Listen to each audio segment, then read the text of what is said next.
Today we're taking a look at the iPhone 14 Pro. It's perhaps one of the most anticipated phones Apple have released. We've seen the introduction of a brand new 48 megapixel camera, the notorious notch has had a significant update, and we've also seen the introduction of a long-time Android feature, Always on Display. All of these features make it a compelling option for anyone looking to upgrade, but is it worth buying? The design of the iPhone 14 Pro is very similar to last year's iPhone 13 Pro. We've got the same steel banding around the edges and the matte glass over on the back. The slight variation is the weight, with a 2 gram difference between the 14 Pro and the 13 Pro, with the 14 Pro being slightly heavier. The other area that's different this year is the camera bump. It's both wider and higher on the 14 Pro. Overall, it's what you'd expect from Apple, a real premium feeling handset. I bought the 14 Pro in space black, which I think is really clean, and it almost changes colour slightly depending on the lighting conditions in your environment. We've got the same Super Retina 120Hz OLED XDR display as last year, with a 2556 by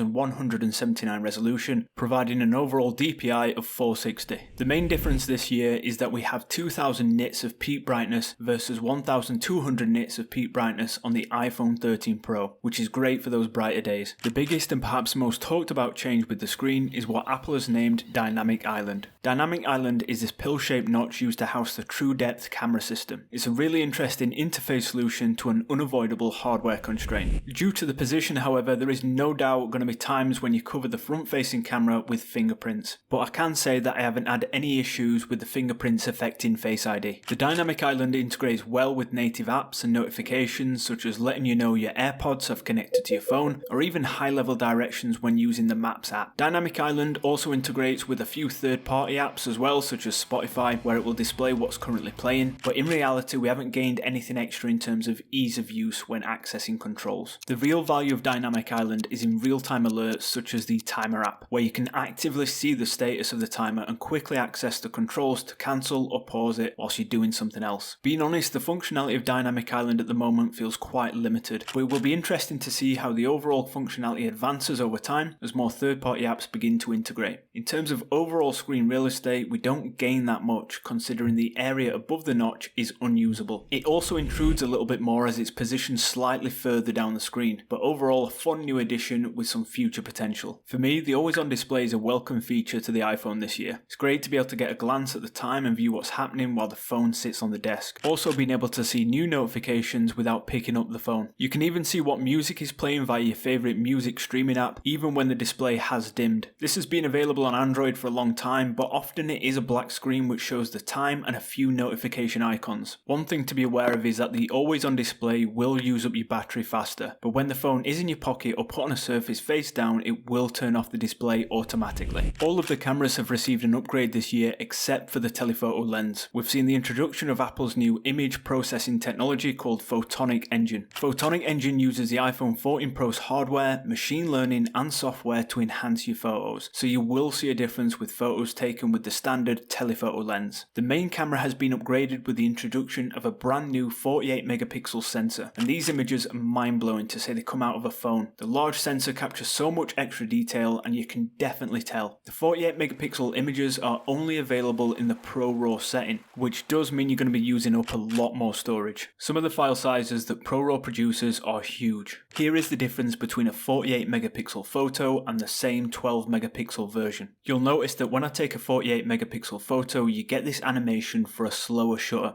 which is part of the processing. So just something to bear in mind if you're snapping lots of photos all at once, as this probably won't suit you. However, when taking 12 megapixel photos, you get the standard shutter just as before. The ultra-wide lens has an improved sensor, so you will notice a slight difference in quality from the iPhone 13 Pro. The iPhone 14 Pro also features a new front-facing camera, which again is a slightly upgraded sensor, which is going to give you that extra bit of quality and autofocus too. One feature I was really excited about and I've been experimenting with quite a lot is that we now have 4K capabilities in video cinematic mode, which is a nice addition. We've had a decent upgrade with a 3200 mAh battery compared with the 3095 mAh battery on the iPhone 13 Pro. Apple claims there have been some enhancements to the hardware to provide even longer battery life. Unfortunately, there are no definitive answers for how long the battery will last because obviously it depends on your own usage, but according to Phone Arena, their testing showed that the iPhone 14 Pro lasted longer than the iPhone 13 Pro when it came to video streaming, just just under an hour longer. They claim you can achieve just under 2 hours more when it comes to web browsing against the iPhone 13 Pro. And it was actually just under 3 hours less than the iPhone 13 Pro when it came to 3D gaming, which is interesting. To be completely honest, personally I haven't seen any significant difference in my day-to-day battery performance. However, I don't use the iPhone for gaming. I'd say that if you have the iPhone 13 Pro, there isn't much you're missing out on. The only significant difference is the 48 megapixel camera, which, as mentioned, if you're not interested in shooting in Pro RAW or like to take lots of photos all at once, you're not going to get any real benefit. However, if you're coming from one of the older models and are looking for your next upgrade with its brand new cameras and the improved battery, the iPhone 14 Pro could be a great option. If you made it to the end, drop an iPhone 14 Pro in the comments and I'll give your comment a thumbs up. Thank you for watching, and I'll see you in the next one.